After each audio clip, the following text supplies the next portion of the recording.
উপেক্ষা করে এই টানা আন্দোলনে এবং এর পাশাপাশি বাংলাদেশের সর্বোচ্চ আদালতের কর্তৃক যে রায় প্রদান করা হয়েছে এবং যে পর্যবেক্ষণ দেওয়া হয়েছে তার মাধ্যমে আমাদের এই যে আমাকে মেয়র ঘোষণা করেছে রায় দেওয়া হয়েছিল সেটিকে প্রতিষ্ঠিত করা হলো, আইনের শাসনকে প্রতিষ্ঠিত করা হলো।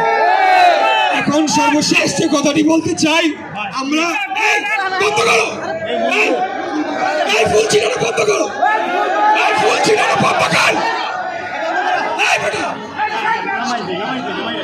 আমরা যে কথাটি বলতে চাই যে এখন অবিলম্বে বর্তমানে স্থানীয় সরকার মন্ত্রণালয়কে আমার শপথ গ্রহণের জন্য অবিলম্বে পদক্ষেপ নিতে হবে।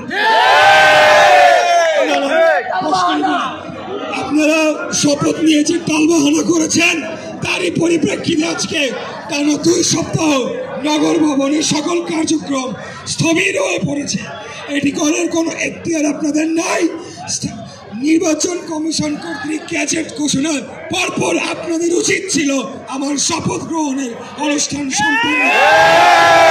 আপনারা যেহেতু এটা করেন নাই, এখন সর্বোচ্চ আদালতের মাধ্যমে এই নির্দেশনাটা আপনাদের উপর এমনিতেই বর্তায় যে আপনারা যত দ্রুত সম্ভব শপথ গ্রহণের অনুষ্ঠান সম্পন্ন করবেন, অন্যথায় আপনাদের বিরুদ্ধে সর্বোচ্চ আদালতের অবমাননার শামিল